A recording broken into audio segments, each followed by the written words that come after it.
Pessoal, sejam bem-vindos a mais um review geral do mercado. Hoje, quinta-feira, dia 11 de agosto, o Ibovespa fechou com uma valorização de 2,42 no nosso mercado, nova máxima para o ano de 2016, a gente está aí chegando aos 58.300 pontos.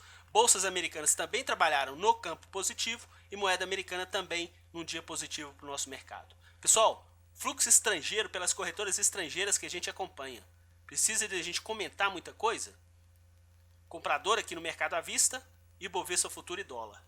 Para quem acompanhou o nosso giro mais cedo, a gente fez por volta de 1h30, eles estavam com 30 milhões no mercado à vista e 100 milhões no mercado futuro.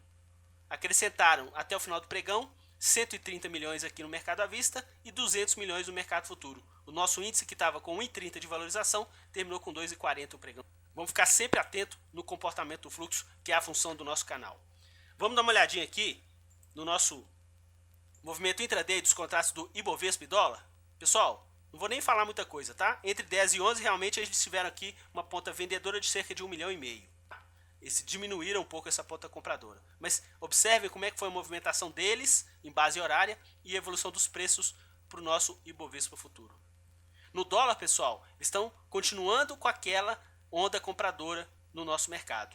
Hoje não foi diferente e a moeda americana, depois de cair no pregão de ontem, teve um dia de valorização no nosso mercado no pregão de hoje. Em relação ao preço médio, eles ficaram com 7 pontos no dólar, deu um pouco mais de 1,5 milhão, e também ficaram com cerca de 660 pontos de projeção de ganho no Ibovespa Futuro, deu quase aí 3,5 milhões para o nosso mercado futuro. Se a gente olhar a base diária dos contratos, a gente vai perceber que no dólar a gente teve esse movimento de correção, inclusive o quarto, desde quando a gente começou a acompanhar a liquidez deles nesse contrato da série U, entre 11 pregões foram 7 de baixa e hoje o quarto de alta, e eles já estão acumulando aí um pouco mais de 100 milhões de reais para o dólar futuro. Vamos ficar bem atento porque a gente está chegando na metade do mês, esse contrato termina no final do mês e principalmente no dia 17 a gente tem aqui o vencimento dos contratos futuros de Ibovespa, que a gente sabe que eles podem estar fazendo um hedge em relação à movimentação compradora que eles estão tendo lá no Ibovespa Futuro. Vamos dar uma olhadinha aqui nesses contratos?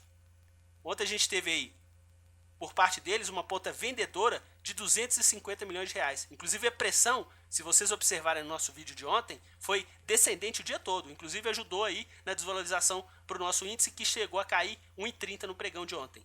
Só que hoje eles retomaram essa movimentação compradora e o índice teve aí essa valorização, e esse patamar de 58.590 é a nova máxima em base diária para o nosso contrato série Q, que vai terminar agora na próxima quarta e dia 17. Nós temos só basicamente mais 3 dias de liquidez para esse contrato Q. Em relação ao preço médio, eles estão com pouco mais de 54.300 pontos. E olha que a cotação que a gente terminou o pregão de hoje, pessoal, 58.590. Eles estão com mais de 4 mil pontos de projeção de lucro nesse contrato Q no nosso mercado. Voltando lá para os nossos ativos, a gente já tinha percebido no nosso giro rápido que eles estavam atuando como carro-chefe de compras as ações do Banco do Brasil. As ações, inclusive, estavam subindo um pouco mais de 4%, 4,3%, e terminou o pregão de hoje com quase 6% de valorização.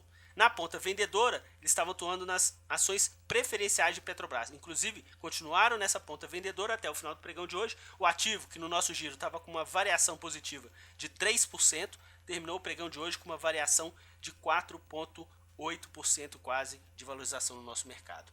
O que a gente percebeu de diferente no caso aqui das ações preferenciais de Petrobras?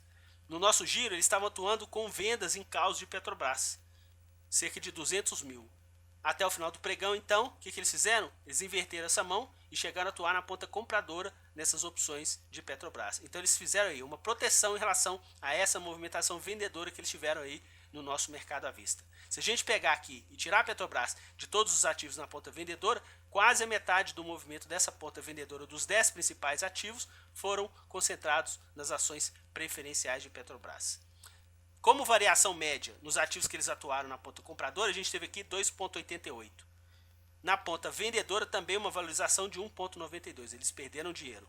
Só que como a projeção de compras foi bem maior, a gente teve aqui 160 milhões aqui para o mercado do Ibovespa, eles tiveram aqui uma projeção de lucro de pouco mais de 4 milhões e 600 mil reais no nosso mercado à vista. Se a gente juntar aqui com o mercado futuro, a gente vai se aproximar aí dos 10 milhões de reais como projeção de lucro, caso essas operações fossem operações do mesmo dia. A gente sabe que eles não fazem somente essas operações. Quem é novo no canal, a gente só faz esse cálculo para a gente poder perceber o quão é importante a pressão de preços que eles fazem nos nossos ativos. Dando uma olhada aqui no mercado de opções, eles tiveram então, como a gente comentou, essa inversão de mão para as opções de Petrobras. No caso de Vale, eles aumentaram aqui essa projeção, já que eles estavam com cerca de 40 mil de caos na ponta compradora, eles aumentaram aí cerca de 200 mil até o final do pregão. E no caso aqui de puts, que também é projeção de alta, eles permaneceram praticamente no mesmo patamar. Como projeção, a gente teve aqui prejuízo